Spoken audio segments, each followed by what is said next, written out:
Welcome to another video after a fantastic win at the Lane. We almost threw away the 3 points, which would have been a pain, but we didn't. And McAtee, Archer and Norwood didn't half shine. So let's chat about it now in podcast number 9. Ollie, how are you doing, mate? I had no idea how you were going to get that to rhyme. Then I was like, how's it going to rhyme 9 and pain? I don't understand. It's like, welcome to podcast number 9. But no, you nailed it. I can't complain. It was good work. I also managed to chuck a cheeky little rhyme in there by accident, which we love to see. Yeah. No, I'm good, thank you. Nick, how are you doing? Oh, I'm very, very good, thank you. I'm a bit gutted because I didn't get a chance to do any of the videos this game week, and this is our first win as well, so yeah, bit gutted, but at the same time, I'm glad Hal enjoyed it. Yes, I mean, I'd rather us win and you not get to do any videos than us lose and you get to do them all. Literally, I am so for that. I'm so for that. I don't care about being on the videos. If we're going to win every week, I don't care. Actually, that's just reminded me, Oliver. Just 1 second. Ooh. It's fun because he can't hear me now, so what I want. Look at this loser. What's he doing with this jumper? Ooh. The infamous lucky jumper, Ollie. Hey. On Twitter, if anyone's seen this on Twitter, this is what the infamous lucky jumper looks like. This is what I put on Twitter and said, I was freezing cold going to the match. Me and my missus went to Nando's because she dropped me off in town and then she went home. And I'm like, I'm freezing. What am I going to do? And she's like, just go to Primark and buy just a cheap jumper. I'm like, I'm not doing that. I'm not doing that. And then I saw this and I'm like, do you know what? It looks pretty warm. And it was too warm, if anything. Ooh, I have to admit I was not too warm at that game, but that looks like a hell of a jumper, to be fair. Primark, did you say? Primark, I'll be in town tomorrow. I might pick one up. Why not? Why not? Do you know what? Treat if yourself. We win the next game, you're just going to see a sea of people at Bramall Lane wearing them because the lucky jumper, ladies and gents. Primark, 20 quid, warmest jumper you'll ever own. What more could you want? Yeah, I mean, spot on. I think we should replace the home shirt if we keep winning, to be honest. Everybody on a lucky jumper. For the last few seasons, I've never forgiven my wife for this. So, up until lockdown, from when Wilder came to the club until lockdown, I wore the same pair of shoes to every game of football. Ugh. And then Wolves at home, just after lockdown, I went to my friends to watch it. I don't know if you remember that night. Absolutely battered it down. Egan the header. rains came. Egan goal, and it absolutely battered it down. And I'd worn my lucky shoes, gone to my friends.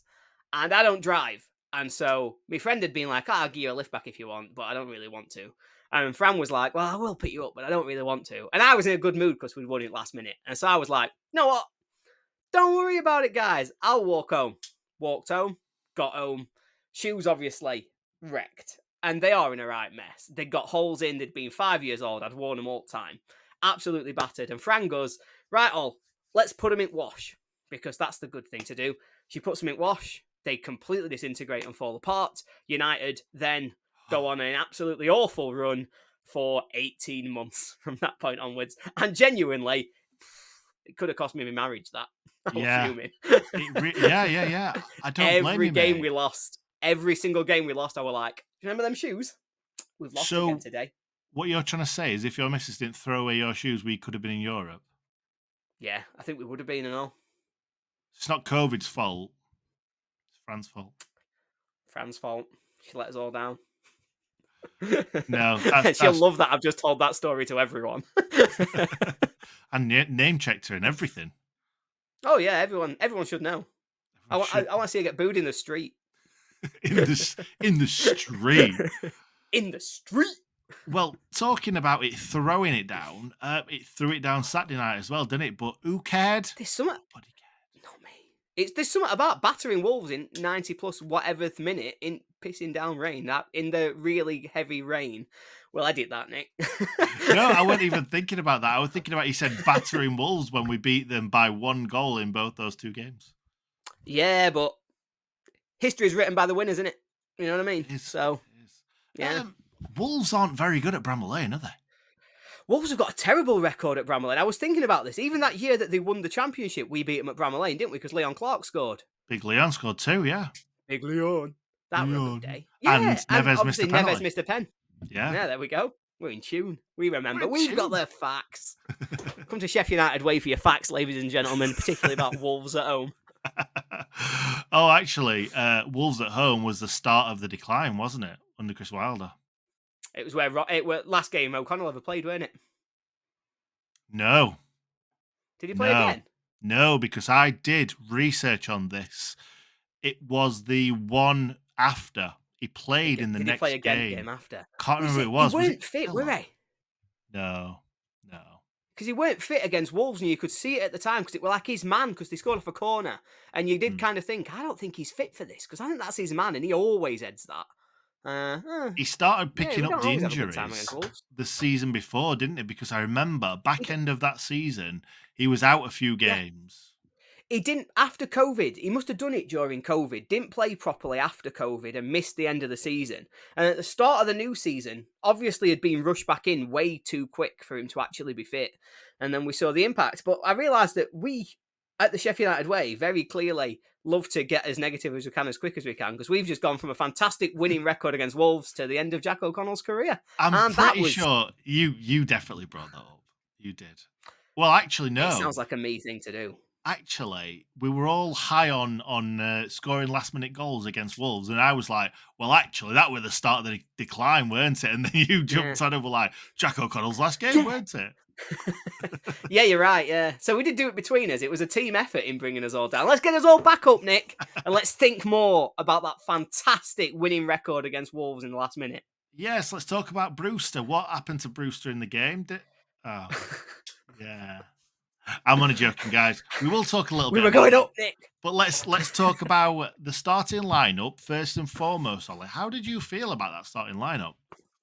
Yeah, it's a weird one because obviously you saw the 11. I actually thought I quite liked being 4 at the back. I'd done the video, obviously, when we were talking about potential United manager options. And one of the things I'd really focused on was that I wanted to see a change of shape, a change of system from United. I wanted to see us doing things a little bit differently because it felt as though the same old was getting stale. So when there's the chance to play 4 at the back, I was quite excited to see what that looked like with Bulldog in at right back in particular, because I thought that'd be tailor-made for him. But then the team comes out and I was certain that we were going to be 5 at the back.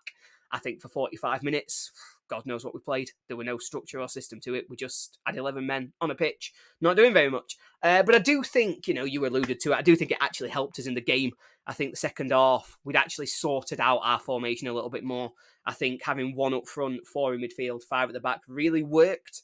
I think it allowed the fullbacks to get a little bit higher, be a little bit better. Thought first off, Thomas was getting caught a lot, particularly down his wing. You were seeing him come inside. You were seeing him be way too far forward. How many times did Hwang get in behind him in that first half? 3 or 4 times. 2 good chances really came from that position. Well, but Jack Robinson had to keep bailing him out, didn't they? I love Jack Robinson. What a game he had. The man. What a season he's having. Like, just, do you know what I mean? Like, we've been terrible. But can we say what a season he's having? Can we say that? Like, he's been the best of a bad bunch. He's been really good. He's been better than that. No. The best. I said the best. Yeah, you did say the best. Yeah, I know, but of a bad bunch. And I mean, comparing it to the rest of this lot and the season they've had so far is a bit harsh on him. Yeah. But I think you can say that because the reason I think you can say that is that at the start of the year, you're too hot, aren't you? I'm a bit hot, yeah. Suddenly he's thinking, I tell you what, not great this fleece from Primark. I've committed, mate. It's staying on. You have? Fair enough. Do you know what's funny is that last time when you were putting it on, I slagged you off when you took your headphones off and you couldn't hear. I had a great time. Oh, me and the viewers are going to love that. Well, do you know what I've just thought? Podcast listeners are not going to have a clue what I did earlier on, what we're talking about right now. By the way, I put on my fleece and I still have my fleece on. And when Ollie said, "You're too hot, aren't you?" I unzipped the fleece slightly and what's the word? What's that? Showed his chest. Do you know like how Simon Cowell does where he unbuttons his top ones, gets his chest out? For all of our podcast viewers, that's exactly what Nick is doing. He's really trying to luscious chest hair, trying to get it out and on show for everyone.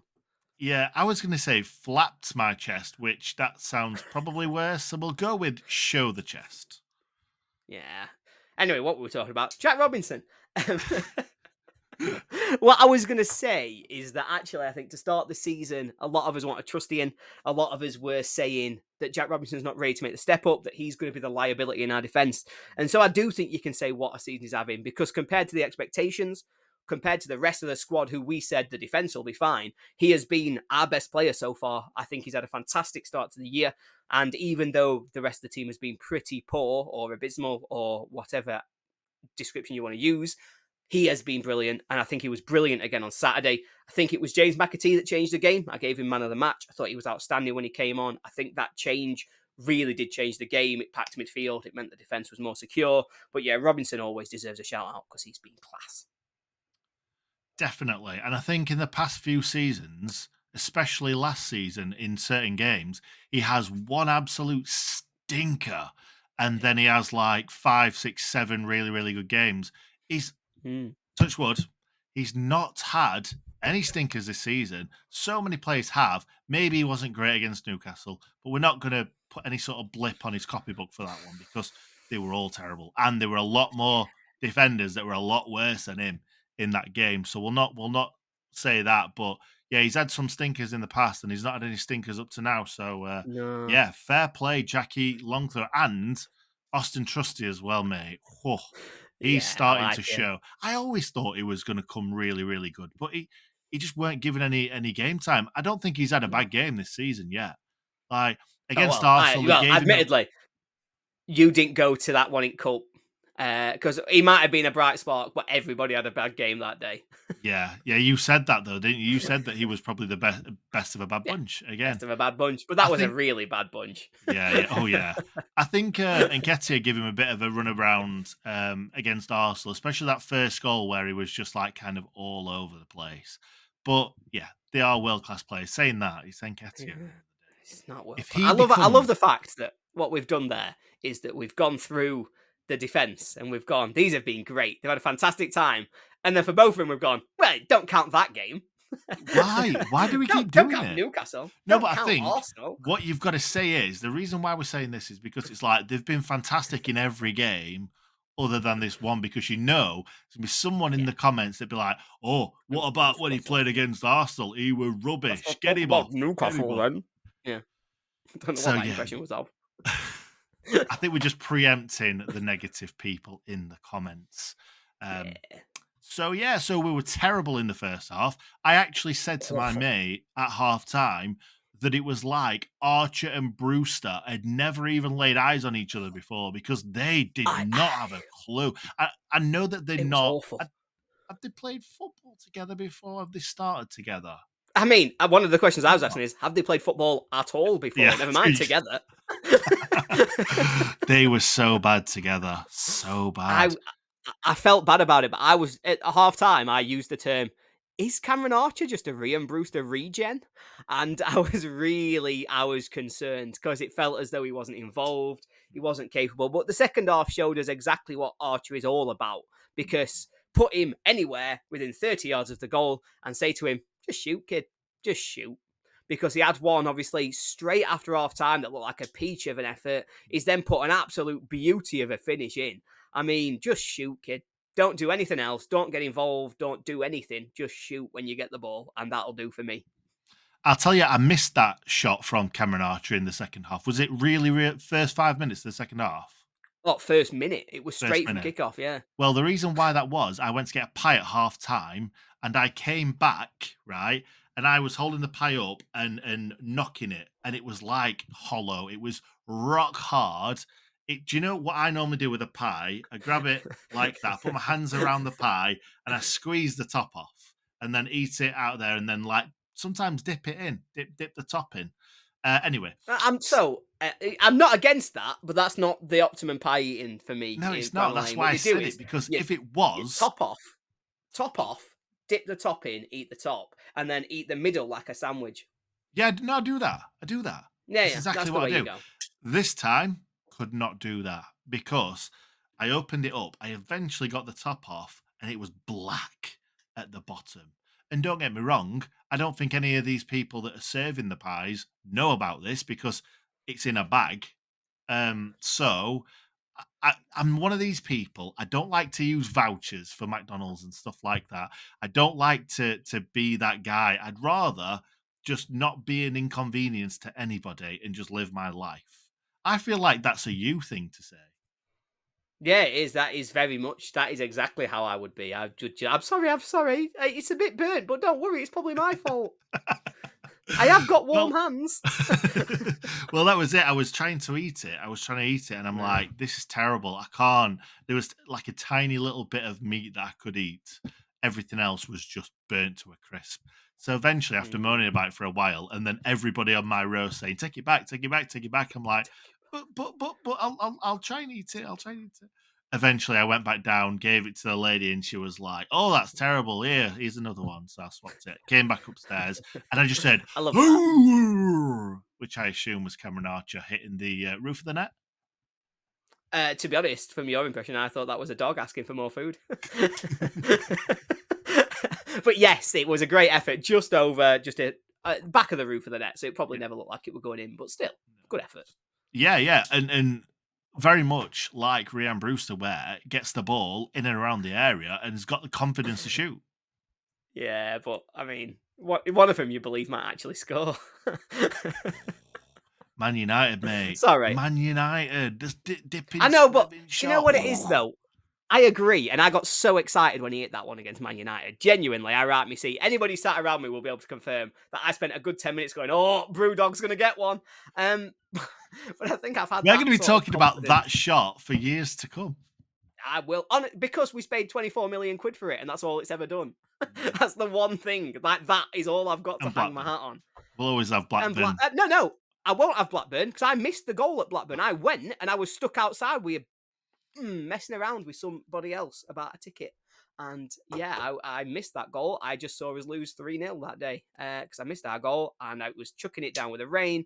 I was thoroughly miserable. I did the fans react. If you want to go back and see me look angrier than I've ever been in my entire life, watch that fans react. I was fuming. I think the two things that were coupled were United being absolutely dreadful and Blackburn being absolutely magnificent. And I had a terrible day. Train home were full of drunks who were just chanting up. They were chanting, "We're going to Manchester" to the tune of Waka Waka, and that got on my nerves because I How does was that go? soaking wet through because I'd missed start. Go on. Samina mina, waka waka, samina mina, No, I know that. psycho. We're going to Manchester Oh, like right, that. okay. All way an hour from Blackburn to Manchester non-stop. Couldn't they have figured out if they're gonna do it all the way through to All Manchester, the way. couldn't they have figured out some lyrics before that? I'd have loved it. I'd have I would anything. I would have loved anything else.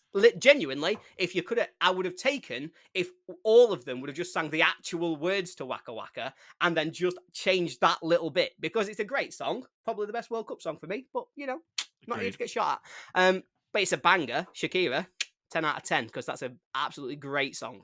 I loved it, and so yeah, I had a bad day. I had a really bad day, and again, Nick, we've gone from celebrating a win and a good performance to being negative one more time. How are we ever going to stop doing this? Yeah, anyway, let's move on. Let's move on. We won't talk about Bruce's injury then, because that's like you say, he's gonna take us No, down there. But actually, positive.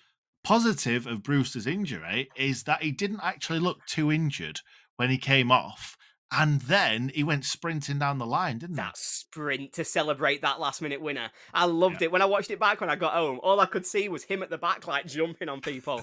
And yeah, he came and celebrated at full time. So he does look as though he's not that badly injured. And so that is really good news. You don't want to see anything like that come in. He's just had no luck at all. But I have to say, I said it on the fans react the other day.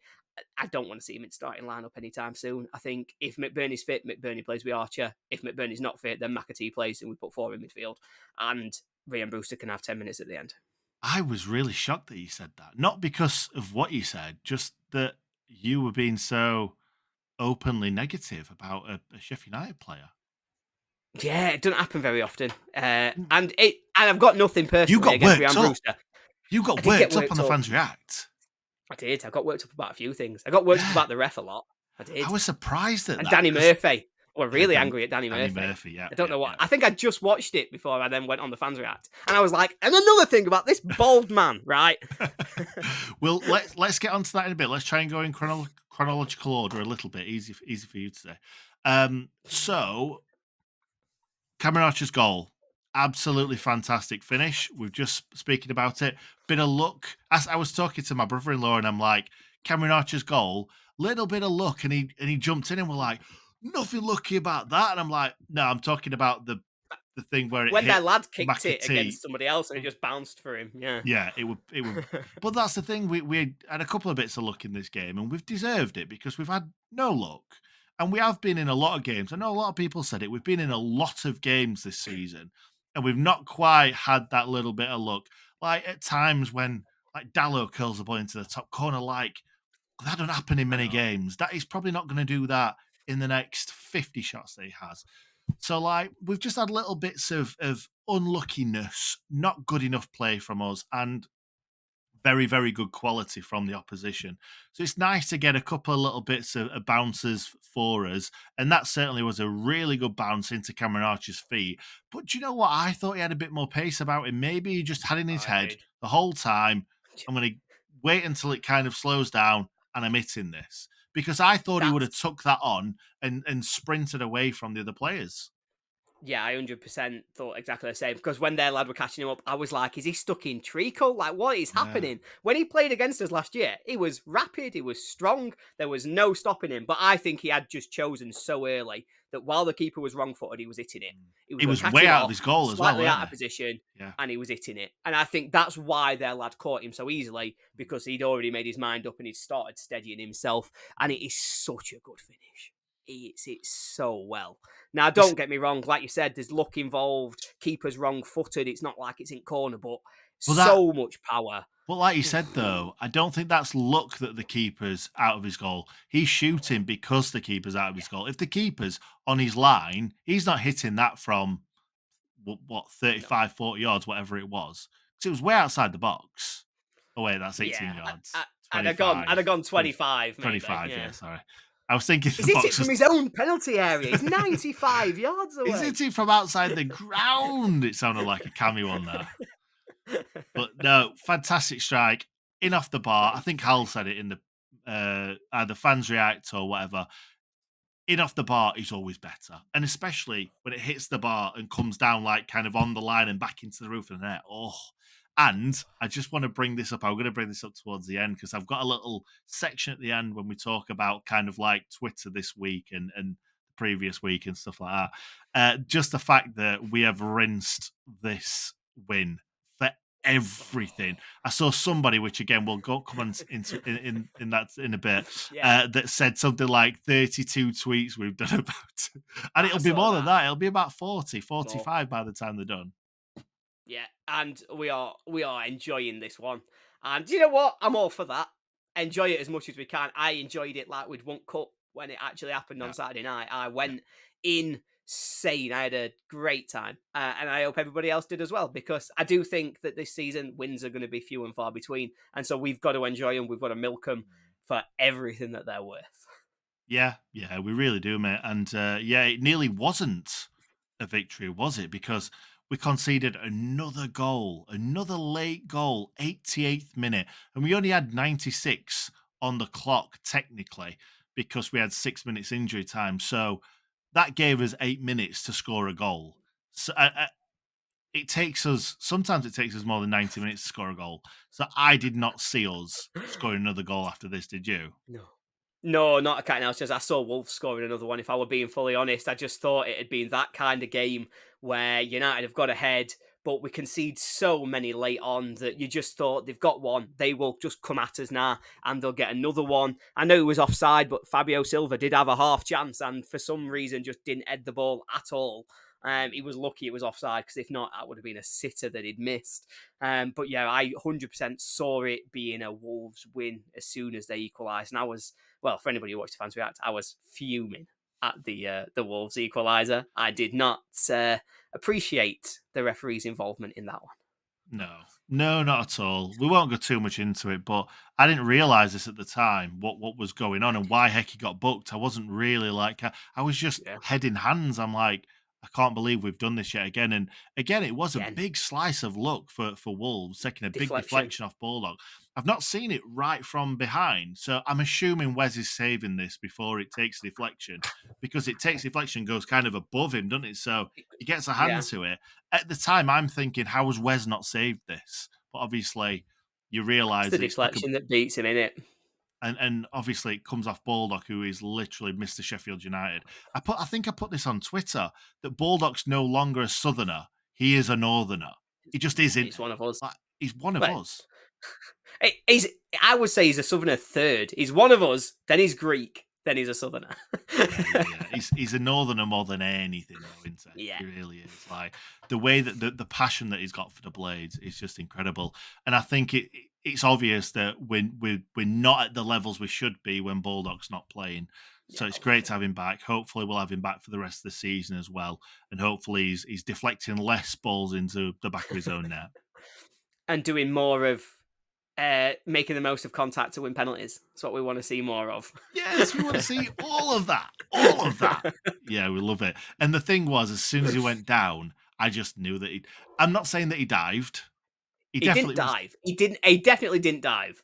No, no. But But we all know that George Bulldog is absolutely fantastic at making the most of everything. He I don't know how to explain, but George Bulldog just knows what to do in any given time, when to go down, when not to go down, when to make the most of everything. And he just gets it. He just understands it. I I wish love more him. United players were like George Bulldog. I love George Bulldog. I love him so much because everything he does, he's our chief spithouser, shall we say? Yes. Is Yes. that the words that we're going to use? We can call it outhousery if It that's still better. sounded You horrible, choose. that. Yeah, it did. It Spithouser. sounded worse, if anything. Mm, Sounded ugh. worse than the actual saying. Yeah. But yeah, I think he is the chief one for us of that. And we lose so much when he's not on the pitch. I really, really like George. And I think he's fantastic. And I'm so happy he's back. I know. And obviously we're not going to see that passion from, if we're losing 3 or 4-0, we're not going to see that passion from him. But when it's close, you just know that he's kind of punching the air on every tackle. He's just loving life. And he Do you know who deserves else? Somebody else, though, deserves a shout out if we're talking about this. Vinny Souza. Vinny Vinny Souza. Souza. He just celebrates everything. Any He tiny little thing he celebrates. What was he doing when he'd gone down injured? And then he just spent 5 minutes stood like this. And I couldn't figure out what he was doing. Is that after Norwood's goal? No, that was before Noah's got. He'd been down injured, and he got up after being injured, and then just stood like this for I about didn't 5 see minutes, that. and then he stopped doing it, and then did it again. I don't know if he was praying. I don't know what he was doing. But He's Vinny incredible. Souza, I'm falling in love with the man. Like the way he celebrated the penalty, then he just collapsed to celebrate the goal. Yeah, big fan. I love it that they're getting so invested in this. Yeah, he is all of us. Yeah, he was in that moment. Honestly, I've got it. The stress of is it a penalty? Oh, VAR's going to rule this out. VAR's not ruled out. Oh my God, Norwood's taking it. Oh Jesus. Oh my. Oh, is it over there? It's in. Like I could have just collapsed. Yeah. Well, the thing was, I think it was one of the videos that United put up. Did he say something like, "I've missed 3" or "I've missed 2" or something like that? So he'd missed the one against Blackpool. No. Rian missed that one. He missed another one last season. I can't remember which game it was. He's Wait, missed a lot Blackburn of. at home Hmm? or Reading maybe might have been Yeah, Reading at home, and he something like missed in penalty shootout against Forest. someone. I think he'd missed 3 in a row because he missed at Forest, missed at Reading, I think it was, and he might have missed in one this year. Maybe. Yeah, maybe. League Cup. I feel like he didn't. I feel like he scored, but I can't remember anyway. But he missed in his first professional game for the Blades. He missed his penalty against Hull, which Yeah, he will did. probably stick in his mind because I don't think you watched the Ollie Norwood podcast, did you? We had this in the last one. We did have this in the last one, and I still haven't watched it. He speaks about it in that, which is good to hear because Hull were trying to sign him, but they messed around, And then Chris Wilder jumped in and said, Lee Evans is moving on. We want to sign you. And he did it. They did it really quickly. They got the deal through really quickly. And then he obviously goes and plays against Hull first game for us, misses the penalty. But I didn't go to that game. And apparently he was majestic in that game against Hull. And they were like, I can't believe we didn't sign you. Even though he'd missed the penalty to knock us out. Even though he'd missed. Who cares? It's a cup game. They were saying, I can't believe we didn't sign you. But it's like, well, you didn't. And look what happened, because we got promoted that. No. Yeah, we season? did. God, I can't believe how long we've had Norwood and how good he's been and how much stick that he's had from a lot of people. I don't understand. I mean, we'll lose followers next, so I daren't bring it up. But true. I said this to you. What did I say to you? You said to me that of all the videos that we've done, I don't know if you said this season or this month, the only one that's lost followers was mine about Ollie Norwood. Yeah, I think not many. I think it were like 2 subscribers or something. But 3, normally you gain subscribers when you do videos, and that's the only one that lost subscribers, which is fitting, really, for Ollie Norwood. And do you know what? I think some of his celebration to the cop was kind of like frustration from people giving him stick as well. I do as well. You can see how much it means to him. He clearly loves it, and clearly he hears the negativity every time he misplaces a pass. But he takes so many more risks than everybody else. We talked about this so many times, where you've got to have, for Norwood to stand out, people have actually got to have movement around him. There were so many times at first half that he was playing a long ball over the top for Archer or Brewster that they didn't get. I'm not going to pretend they were anywhere near it, but there was literally no other option. It was either do that or pass back to Wes.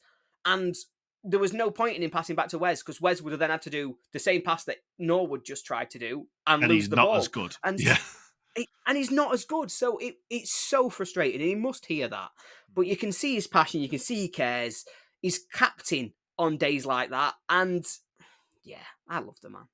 Yeah. He's a legend, isn't he? He is. He is. And the thing is, even if you cancel out the last 2 seasons where he's got a load of stick, before that, he was first name on the team sheet most games. And not just that, I looked at I know that stats, you can say that stats don't mean everything, but stats mean a great deal. You're a stats man, and a stat. He's been top of our foot mob stats. He's been top rated for, I think it was 3 out of the 4 seasons. Before last whatever, and the thing last is, season. You don't get that.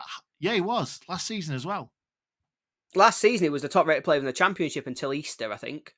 And then, obviously, he did have a bad run of form after Easter, lost his place to Doyle. But to that point, he'd been the best player in the championship. And yet he still got loads of stick at the end of last year. I think, again, it's probably what you were saying before.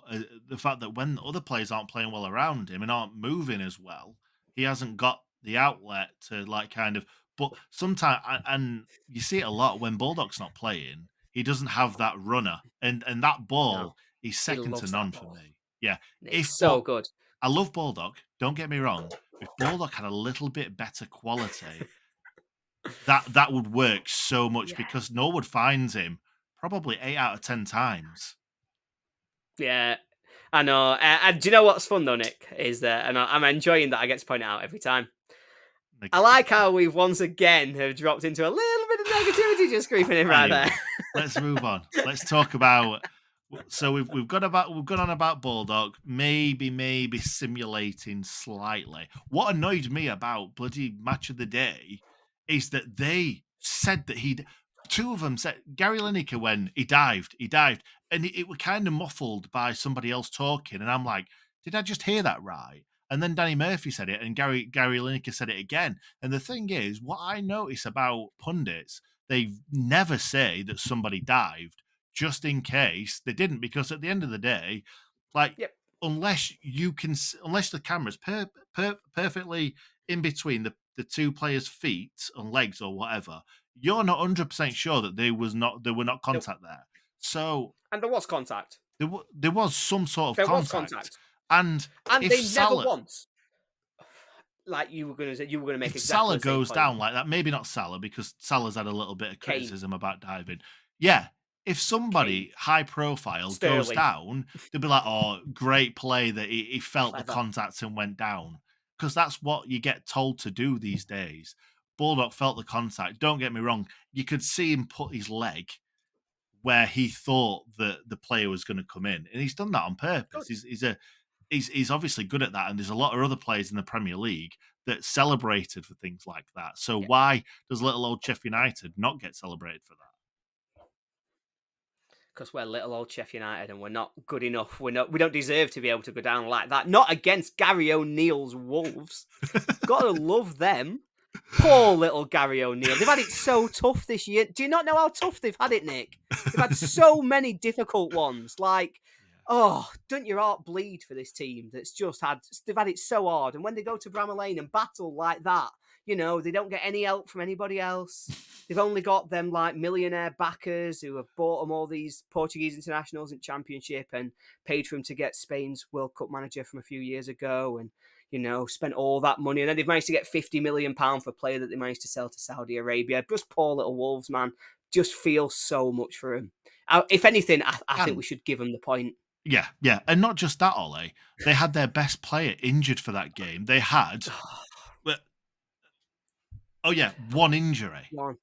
Poor Pedro Neto.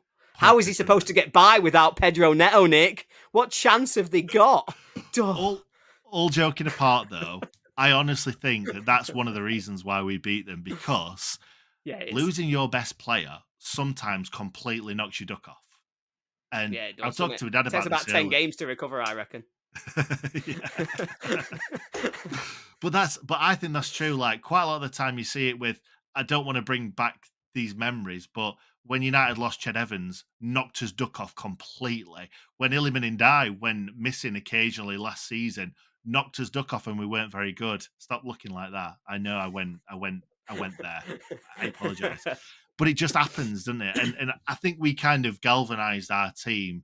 We know we've got all these injuries and we know nobody's going to give us any hand-me-outs, but we just got on with it. And I think they were a little bit like, who do we look to create this magic?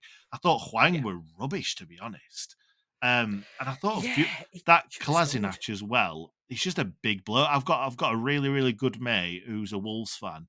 And he said to me, "Oh, I wonder if Sassa's playing." I'm like, "Who the bloody hell's Sassa?" And then he was like, "Oh, you'll know who he is." Knee ligament, didn't he? Yeah. Day one, on his first game, he did his cruciate knee ligament for him, and that was his first start since then, which I think was the start of last season. Yeah. And I mean, as soon as he walked out, I was like, "Who the hell is that monster?" Who's this giant? I saw him stood next to like Egan. I think they were walking down to shake hands, and Norwood like shook his hand, and I was like, "How can he reach?" Sassa might as well have just tussled his hair. Oh, yeah. But anyway, let's move on. Let's talk about that penalty, because we are massively, massively into this podcast. So, we are. Ollie Norwood stands... No, actually, Vinny Souza gets the ball. He stood on the penalty spot for what seems forever. And I was certain he were taking it, because he'd celebrated in front of Cop. He'd gone insane. He grabbed ball. He'd stood there, and I was like, "Oh, hello." Well, he grabbed it, and I'm thinking, is he just holding this for somebody else? Norwood walks up to him, he pushes him away, and I'm like, no, because I think Vinny Souza is a bit temperamental. Is that right? A bit crazy. Definitely. A bit crazy. And I thought he could be like, I'm taking this, and no one's got the cojones to go and take it off him. Yeah, I thought the same, but I'll tell you what, somebody has got a pair of cojones, haven't they? To take that penalty in the 100th minute when we've not won all year, knowing what comes, and to hit it like that. Oh, I think you said about him hitting the bar, bouncing down and back up being the best. It's not the best. The best is hitting the bar so hard that you think the net's going to go, and then it smashes into corner anyway. Yeah. It reminded me, you might not remember this, but it reminded me of Barry Robson. Do you remember that Scottish player that we had, Barry Robson? Yeah, I remember Barry.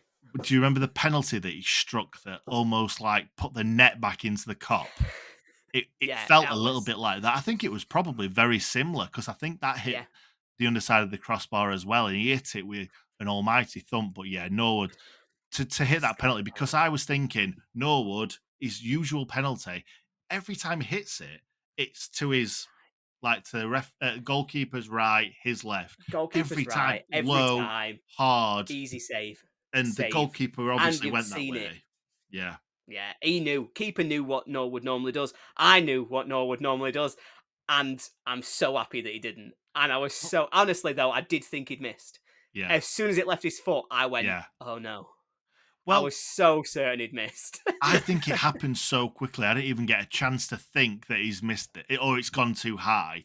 It already hit the back of the net before I'd even thought about it. So I was like, it didn't worry me. But what I thought he was going to do, I said, he's got to hit that middle. If you're worried about a penalty, smash it straight down the middle. There's no way the goalkeeper's staying down the middle. And I thought that's where he'd hit it because I sit on Gangway Sea, the south stand. I'm quite close to that goal, so you can't really work out where it had gone. And I thought he'd smashed it straight down the middle. It was only coming home, and I didn't even know it hit the bar. I thought he just smashed it straight down the middle. It's in. Life's great. Let's celebrate. And I didn't realize how late it was on because pretty much as soon as they took the centre, first 10 minutes at second half. You thought there were about 20 minutes still to go. You sat there, I've got my pie at last, guys. Must be about half an hour left yet. Oh dear, yeah, exactly. But I think we should talk about the celebrations because you could see what it meant to them all, couldn't you? That they all got involved. So And then Jordan Amissa, I forgot he existed because he walked back. He obviously got the same different shorts and socks on, but it didn't come into my head that like he got different shorts and socks on. And he's walking past. I'm like, who the bloody hell is this massive, massive guy here? And someone were like, oh, it's goalkeeper. And I'm like, oh, I'm sorry. Yeah, I know. It was follows me on Twitter. The as well, scenes were so good. Oh, nice. Oh, nice little plug in there. I like yeah. that. Just throw that chat in with there. him a It's a couple of cheeky times. little. Ooh. Yeah. Follows me, does our Jordan. Don't know who he is when he walks past him in the street. But he follows me. Yeah. Twitter friends. Woo, Twitter friends. Yeah, it was so good. Those scenes, honestly, and just it being in crowd and having that noise that comes when he hits back at net. It would just, yeah, it was one of them where I walked out saying, you know what? Every terrible Saturday, Sunday, Friday that we've had, all of the awful ones that we've had so far, and the ones that are going to come, that were worth it. Because when you win, I'd forgotten how good winning feels. And it feels so good. Well, we took it for granted last season. I'm still up here. How many times did we take it for granted last season? Like, you go and beat someone 2-1, 2-0, and you walk away like, yeah, another win. Yeah. You just forgot how it felt. And yeah, it was so good because if we'd have got a win off the bat, then we wouldn't have had this moment. Because it would have been, oh yeah, we've won a game already. It doesn't really matter. We can kick on. Of course, we beat Palace. What are you talking about? It was easy. Yeah. We were always going to beat Palace. Could you imagine? And then, but waiting for it. I know. And the thing was, I think it was Ollie Norwood said about there's a lot of players in the squad that are new. A lot of players that are kind of like we've had for a few seasons now, know what it means. That felt like they all felt it. Like Austin Trusty, he was punching the air to the cop, and it's almost like in the COVID season where there were a lot of players like Ethan Ampadu, like Ramsdale, that didn't ever really feel that excitement from the cop, and they were never Sheffield United players, were they? No, that's the thing. Like because it was lockdown, they were never Sheffield United players. They were people who played for Sheffield United. They weren't Sheffield United players, if you get what I mean. And it's sad that because it goes both ways because they don't feel like our players because we never watched them play football and they never felt a full ground anyway. Because obviously we played the Burnley game, last game of the season, and won, but it was half a crowd, if that, probably a quarter of a crowd. So they never felt what it feels like, and that goal almost felt like, the Ben Davies Blackburn goal last season. Where I don't know if that wasn't necessarily relief, that was just an outward burst of emotion. This was more relief and that. So it was. I haven't felt that moment like that Ben Davies goal. That's where I was going with that. Yeah. No, and you're right, because it felt last season we were almost too good too soon. And we then coasted through the season. And to be honest, post-January in particular, even the wins didn't feel particularly good. We were coming out there and we were thinking, we've won. We haven't been particularly good here. And you got all the noise of what was going on at background. You got the transfer embargo. And you were thinking it was a desperation to get over the line and then a relief. There was never the joy. There was desperation, there was relief, but there wasn't joy. It had desperation, it had relief, but there was so much joy in it as well. There was that moment of just, I never thought this was coming. Like, I genuinely, if you'd have asked me at half time, I would have told you that we will not get another 10 points and that we are going nowhere, because I thought the first half was so bad. And the second half was then so much better. We'd played well. And to do it in the 100th minute, it was so good. If you could bottle that, honestly, I'd never stop drinking that. This is why we watch football. And this is why these are the moments, like, you go through all the anxiety, all the depression that football gives you for those moments, and you don't get many of them. So you've just got to enjoy them when they come. Oh, you really have. Yeah. There's nothing better than last minute winners. Brentford but especially in that. Brentford home. Home. Yeah, that's exactly. When you mentioned Blackburn, I was like, that was the game. That was the one. I loved it. And then I hope everybody watching this right now knows the reference, because it was fantastic. And I'm not going to tell them what the reference is, because they should know it. Anyway, let's move on. It was fantastic. What a difference a goal makes, what a difference a win makes, because now we're all like, heck you in, obviously. Yeah, obviously. And I bought tickets to go to Brighton. I mean, what difference a win makes? Exactly. That is it. Hundreds of pounds to get down to Brighton and pay. Hundreds of pounds and a full Sunday. Yeah, and a full Sunday, exactly. Your missus is going to be very, very happy that she's got rid of you for a full day as well. No? It turns out that actually she enjoys spending time with me. I mean, a loser. I know, I can't believe it either. To be fair, you're a great guy. In small bursts. I'm palatable in small bursts. Yeah. There's a reason these only go on for an hour. Yeah. You are quite loud as well, aren't you?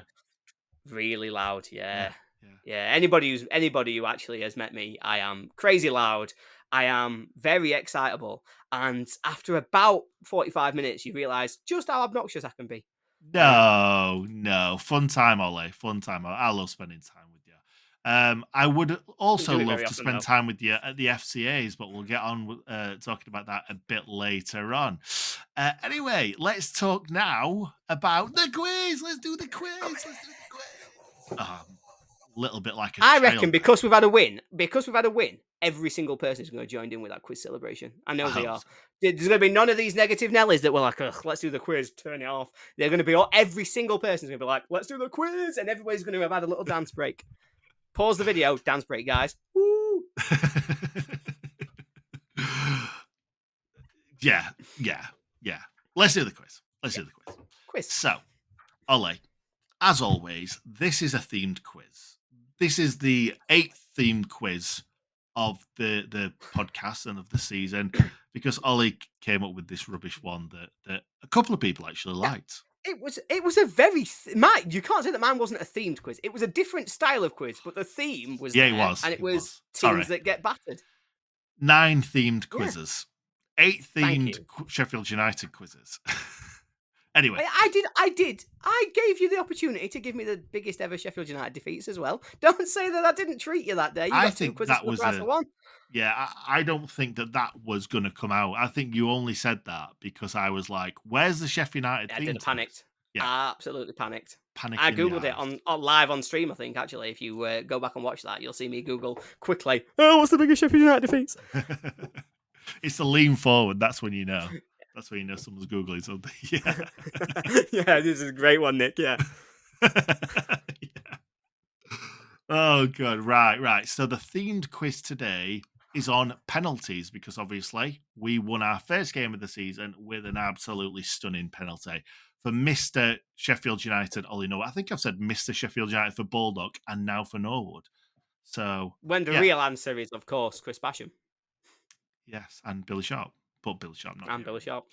But Billy Sharp's, I mean, of the current squad, clearly. I'm sure other people would claim the name. Before we get into this, can I just say, my mate Ewan, who I went to match with, legend, he sent me a screenshot of Chris Basham's Instagram stories. I hope Basham's not watching this right now, but Basham bought some healing crystals. I'm assuming to help his injury? Well, I have always found that Broken Bones needed magic crystals. I don't know how anybody else would get by without them in, like traditional medicine. Ooh, the bone's going to heal. Is it though? Is it, unless you've rubbed some random pink crystal on it, Nick? Sorry, that was overly rude. I hope it works. If it works, I'm all in. If Bastion plays again this year, then clearly the crystals work. And I'll tell you what, I'll buy some. Yes, same, mate, same. Anyway, let's move on. Yeah, that was really harsh on a club legend. Really weird. We've just, from absolutely nowhere, we've just savaged Basham. Throwing shade kick a man at while Bash. he's down. Jesus Christ. I called him Mr. Sheffield United and then slaughtered him for 2 minutes. And people are now unsubscribing who are big believers in crystals. Do you know what? I forgot about the crystal. Sorry, we apologise to anybody who's part of the crystal conglomerate. We didn't mean to offend. We, of course, recognise that crystals do have some healing powers in the minds of fairies. So, what do you think, Nick? Right, quiz time. Quiz time. Yeah, that's where we were. Right, first one, Ollie. Question 1. Which Blades player conceded a penalty against Wigan on the last day of the season to send the Blades down? Jagielka. Thank you very much. I've not even given you this. Randomly playing netball. I'm going to give you 4 choices, but I didn't even need to. The 4 choices were David Unsworth. No, I don't think he. I think he might have scored it. Yeah, he might have done. Chris Morgan, Rob Kozlug, and Phil Jagielka. There we go. You got it. Well done, mate. That was the easiest one. I normally give you the easiest one first. This is either a easy one or a ridiculously hard one. So it's whether you know it or not. That's what, with a quiz, normally, if you know it, it's a good question. Yeah. Easy. So, name 5 players who scored in our Huddersfield playoff final defeat. Oh, God. How many actually did score? It must only have been about 5. 7? I can name you a few that missed. Yes. Well, do you want to give me those ones who first? Scored? Well, Andy Taylor missed. 4 that missed, yeah. Andy Taylor. Andy Taylor at post. Yeah. Simo, obviously. Yeah. And 2 of our best players. Yeah, somebody who stepped up 4th. Do you want to give them the game, but I'm not certain. Did K-Mac miss? No. McDonald. He's not on the list at all. Did he even play? Did he not play? We had him that season, didn't we? I've completely drawn a blank. I'll tell you. So it's our right back and our right winger. Our right back and our right winger. Who played right wing that season? As a right winger, right midfielder, shall we say? Because he wasn't blessed. Lee Williamson. Yeah. Lee Williamson must have missed. Right back that season, weren't it, Lowton? Yes. What a player. I wish we'd have kept hold of him for a lot longer. I've never been more angry than I am I'm still angry at Andy Taylor now. Like, I will never forgive that. Brought on to take a penalty. Let's be honest, just take a penalty in it post. It was a great penalty, just directed in the wrong place. It was a great penalty, only it wasn't on target. Blasted it. He blasted it. That's like Simonson's was unsavable, but it also had a couple of issues. Just a couple. So actually, no, just scored. one. Richard Creswell. Yeah, well, yeah. So Richard Creswell scored. No. What? Did Creswell not play? Must not have done. Who played in this game? I remember. I don't know. Richard Creswell must have got taken off because he did not. So Beattie didn't play because he was suspended, so he can't have been there. No. So obviously the other one was in prison. What's his name was injured that we tried to sign? Will Hoskins. He was injured, so it can't have been him. That's why I assumed Creswell must have played. Everybody else was injured. So Maguire must have scored. Yeah, Maguire scored. Collins must have scored. Yeah, Collins scored. Collins always scored penalties. Doyle must have scored. Yeah, that's 3. Because it's every player that played that didn't miss is what's going through my head right now. I just can't remember. Jose Baxter. Nope. Did we have him then? No, can't have done. It must have been season after. Season before. Yeah, he came after.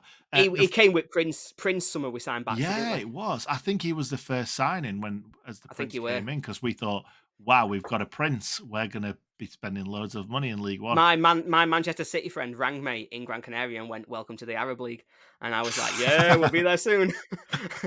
The funny thing about these goal scorers or these penalty takers is that I remember all the ones that I expected to score early on Missed. missed, and all the ones that I thought were gonna miss scored.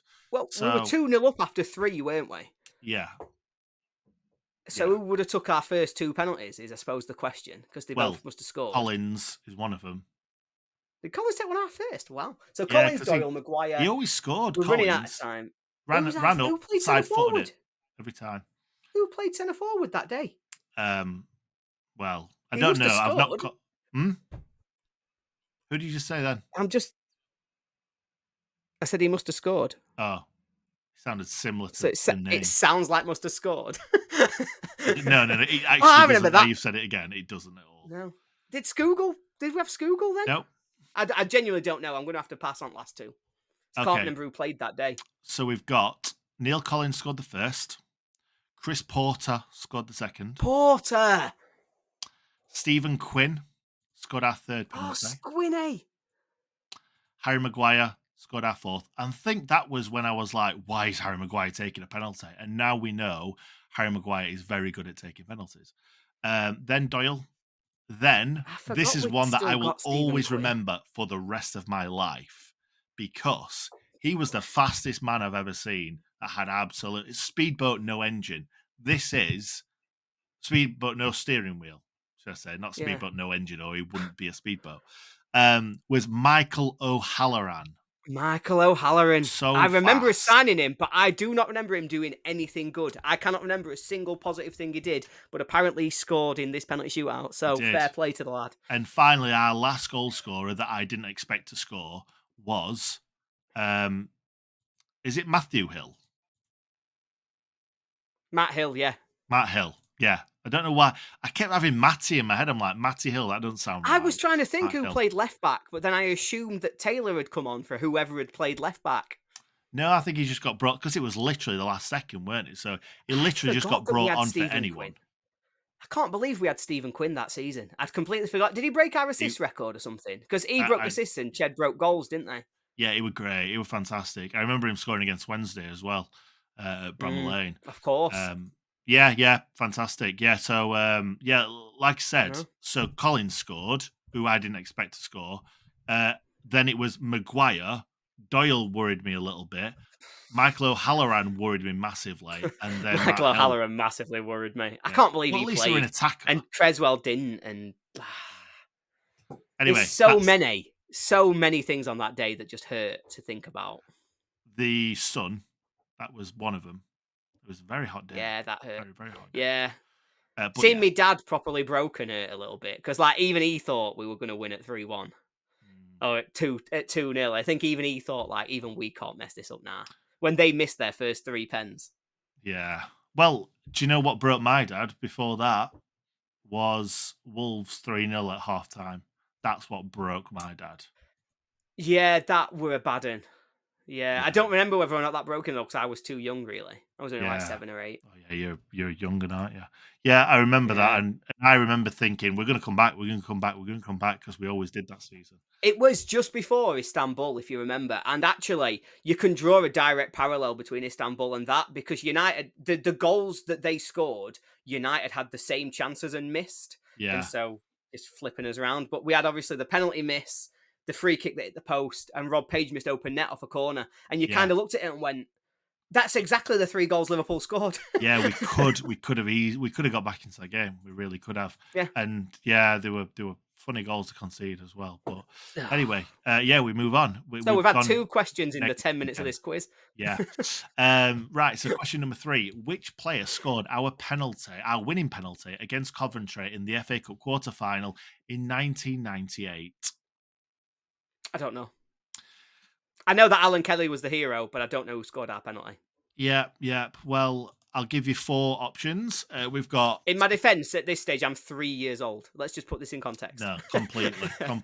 It's one of them where I'm like, I'm giving it to you because I know for people of my age will know this straight away. Yeah, people a bit younger will either know it or you won't. So there's 4 possible answers: Bobby Ford, Wayne Quinn, Roger Nilsson, Gareth Taylor. Now, all 4 of Going Wayne those Quinn. took penalties in that penalty shootout. 3 scored, 1 didn't.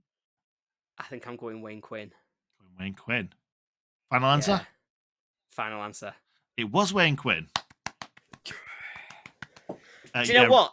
So I will give a tiny little plug to Blades Pod, because they did a review of this season during the COVID lockdown. They did a review of a few different seasons. They did this one, and the only reason I could get anywhere near it is that those pods were absolutely fantastic, and I still listen to them every now and again and go back to them.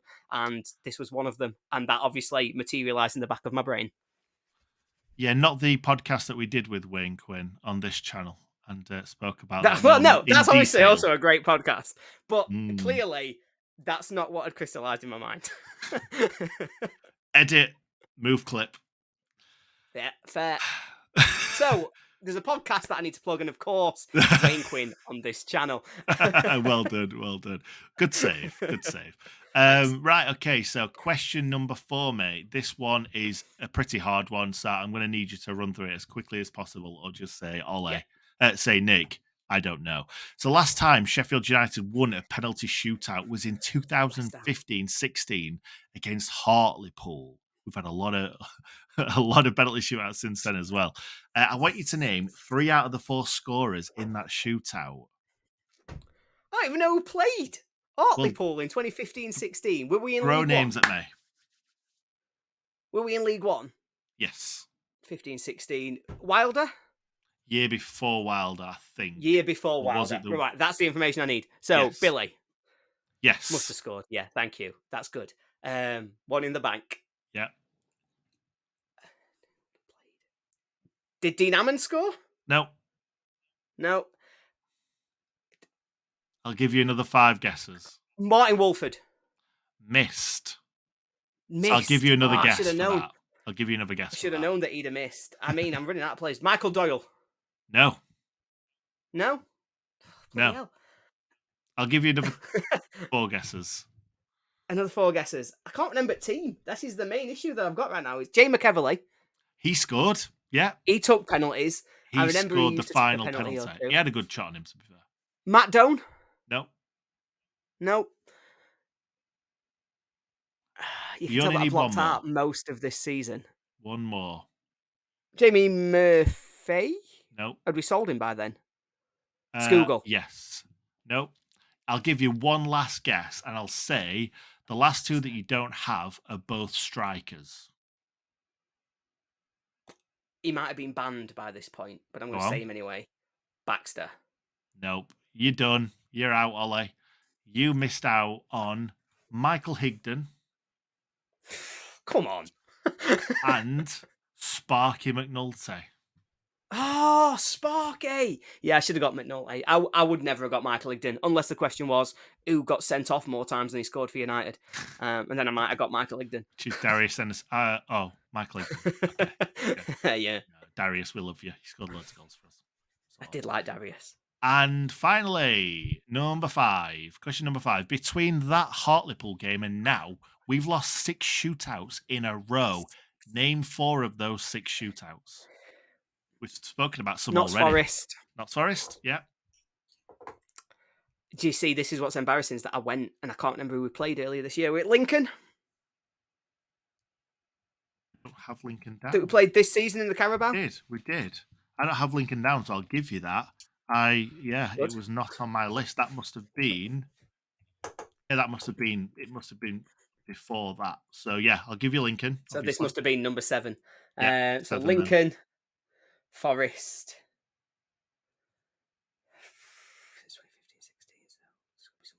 West Brom? Nope. No. I'll give you 3 more guesses to guess this. So West Brom must have just beat us in Cup then. Who's beat us in Cup? There's a lot of nondescripts. I've literally spoke about one already that Ollie Norwood missed a penalty in. Hull. Yep, that's 3. One more. Yeah. You need one more. One was against somebody's under-21s team as well. Leicester. Yeah, You did it.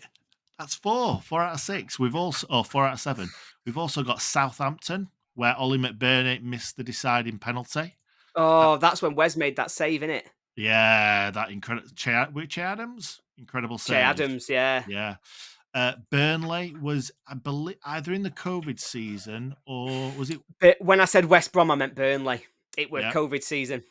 yep. Yeah, it Burnley would. away, Yeah, where Ben Osborne scored the best penalty I've ever seen in my yeah, he life, did. where he just leathered it. It was like a bit of a Harry Maguire penalty, that. Yeah, Leicester and 21s, and then we've got Fleetwood Town. That was a long time ago. I think that was probably the season after the Hartlepool I have penalty no shootout. memory of that. So there we go. That's the quiz I think you got. Nice. We'll give A you that quiz. one. You didn't get fourth one. I think you've got 3. I Yeah, think I you got got 3 3. out of 5. Yeah, I'd take 3 out of 5. I like you getting 3 out of 5 because I've not Yeah, embarrassed you, and also you've not embarrassed me, the quizmaster. yeah, 3 out of 5 that's is good. fair. I think 3 out of 5 is a good one. I'm sure people at home will have got more than that. I'm sure particularly they will be annoyed at me for not knowing Wayne Quinn immediately because of the fantastic podcast he did on the Sheff United way. And it's things like that you've got to pick up from. Too right, mate. Too right. Now, let's move on to the final little bits. And this is what I was talking about earlier. I was alluding to the fact that I was going to go back a little bit on You Twitter were. and have a little bit of a laugh. So, first and foremost, we've obviously got WWFC Billy, which he's been going crazy. I don't know. Have you seen him on He's Twitter? not been happy. Yeah, he is. He's the one who pointed out that United have had 30 tweets, and then somebody else 32. who was pointing out that you've had 20 about United since the game. Like, Yeah, and he's been just been going back and forth. And I've forgotten the guy's name because I know he's had a few different names on Twitter. But Rowley on a River, I've forgotten his real name. He had his real name on for ages, and he keeps changing it. I think he's called Joey Bigwood or something like that now. I can't remember. Yeah, I yeah. wonder what he does for a living. But he's Oh, Joey Bigwood's coming round. He's going to take down the trees. I mean, come on. but he keeps calling him Joey, the guy, as well. And I know his name's not Joey for a fact.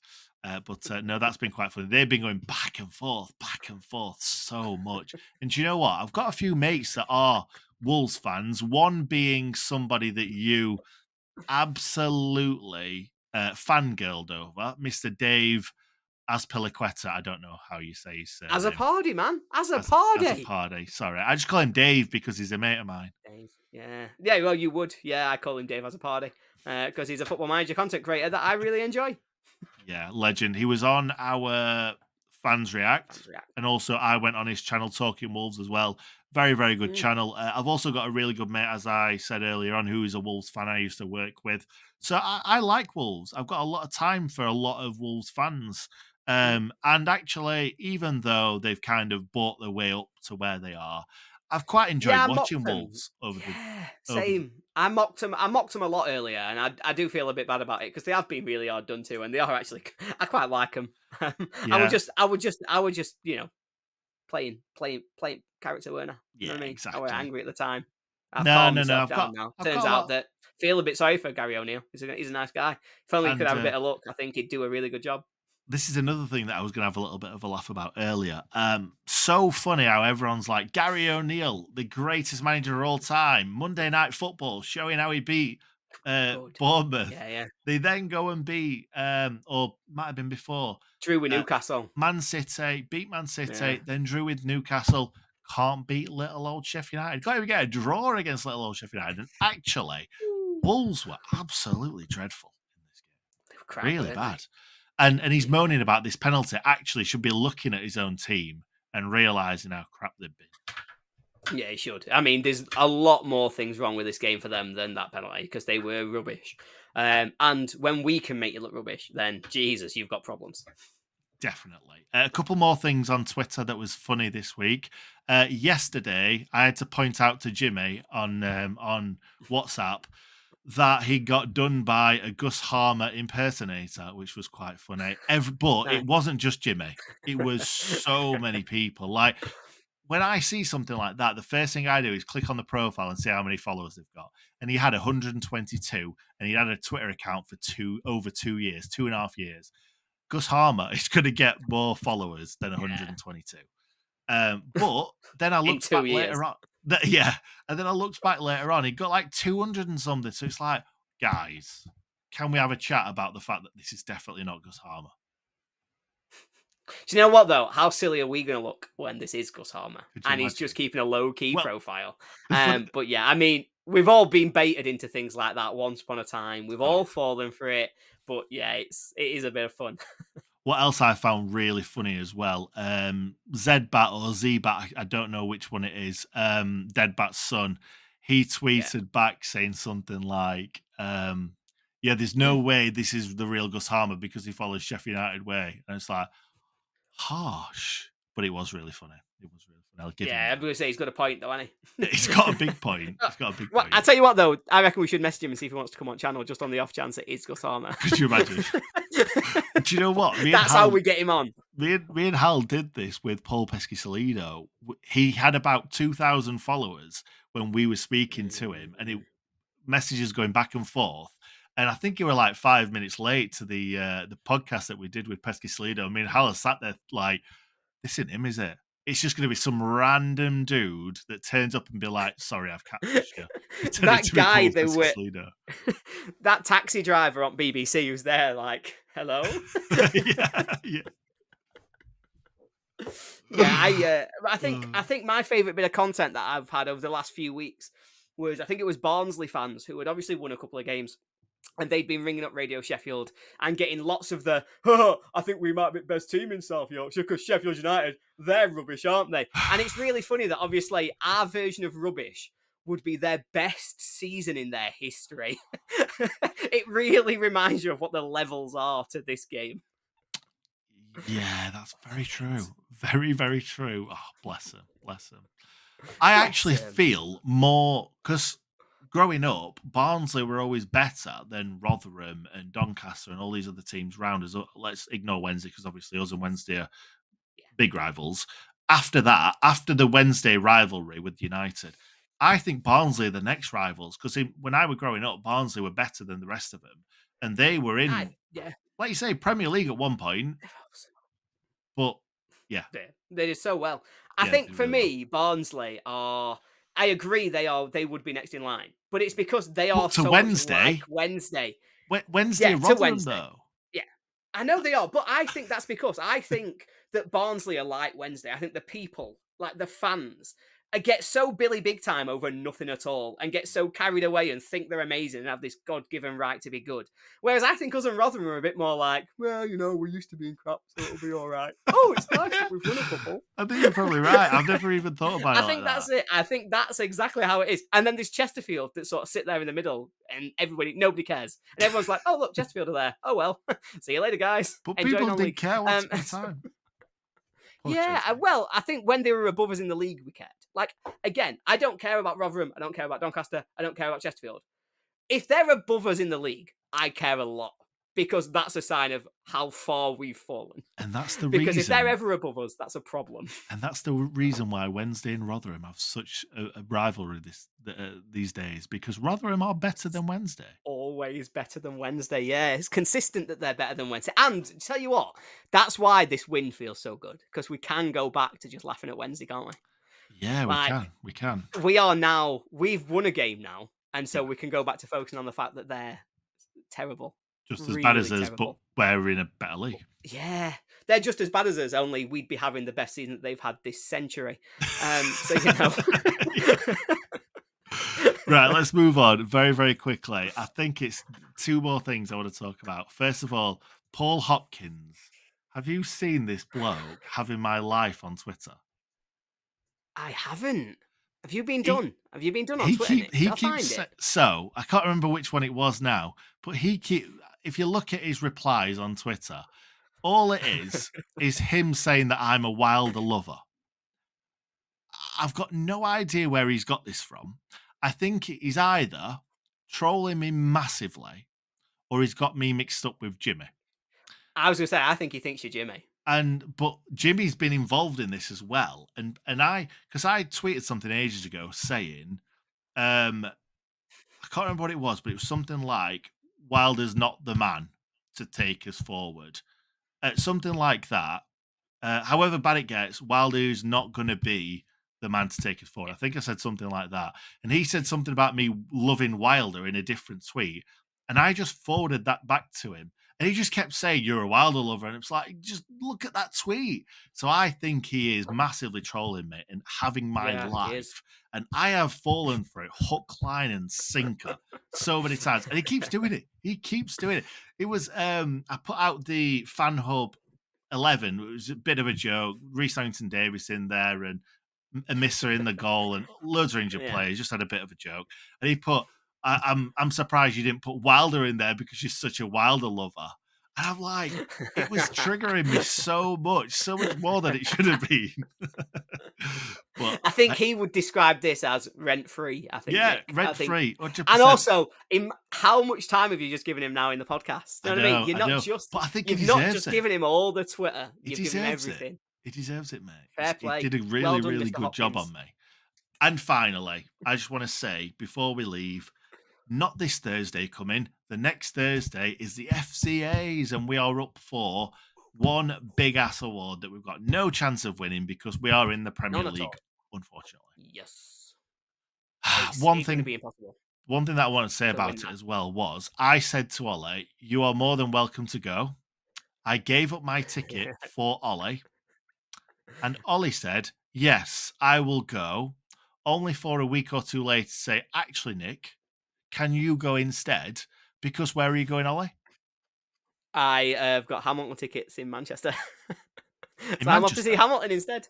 In Manchester, yeah. It's not in Manchester, is it? It's in Liverpool. Because you're at Anfield. So I said I'd go because I wanted to go. I thought, it's at Anfield. I really want to go. I'd have a great time at the night. But I've got a friend who lives in Warrington. I can go and stay at his house afterwards. Nice and easy. Overnight in Liverpool. I'm going to be fine. I'll have a great time. Instead, he's coming to Manchester with me to watch Hamilton.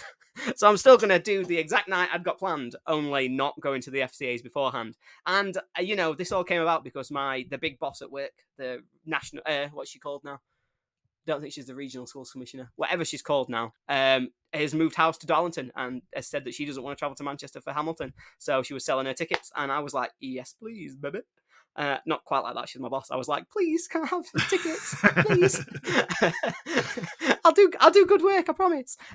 So yeah, I'm off to see Hamilton. And I'll tell you what, I reckon our comments are going to be split because some people are going to say, I can't believe that Ollie would skip out on the FCAs. And everybody else is going to be like, oh yes, Hamilton, please. I just think that it was very disrespectful when I let you. Yeah, it was so rude. You took my ticket. I gave you my ticket that had my actual name on it. Yeah, I know. I gave it to you to go because I wanted you to feel the dejection after we lose rather than me. No, I'm only joking. I really wanted to go. If you thought we were winning, you'd have been there. There would be not a cat in hell's chance would I have had that ticket if you thought we were going to win. Yeah, maybe. And I might be sat next to a man that does win. So Jimmy is also going with me. I'm going to drive and I'm going to pick him up because I actually work 9 miles away from his house because Jimmy lives in WF somewhere. Does he? I didn't know that. Somewhere up there.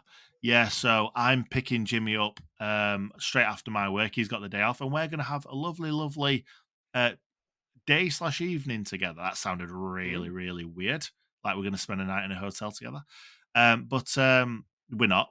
I'm driving, and I'm going to bring us home afterwards, and I'm going to be a really, really good date and take him right to his door. So hopefully... Well, if you fancy swinging by, you can pick me up from Manchester, because I reckon I'll kick out about a similar time.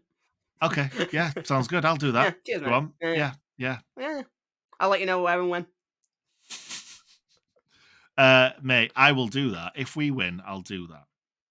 That's how... if we win, I'll leave Hamilton halfway through and get the train to Liverpool. So yeah, that's it. I will miss the classic ending. I will miss seeing, I can't remember which king it is, but I'll miss his fantastic solo, and I will instead come to Liverpool. That's how committed I am if we win. Good man. We're not going to win, but good man. Hopefully one of us wins. Hopefully us or Jimmy wins as Sheff United boys. Fingers crossed something comes of it. Probably won't, but we'll have a great time rubbing shoulders with all the great content creators. And yeah, I think we both deserve to be there, um, Yeah. as in both channels. But we'll have to see what happens. Fingers crossed for the boys. Thank you very much, Ollie, as always, for being in this podcast. It's a long podcast and it's all staying in. So, yeah, I Yeah. hope you all enjoy every last second of us chatting absolute nonsense, Yeah. and being And very, very negative along the way.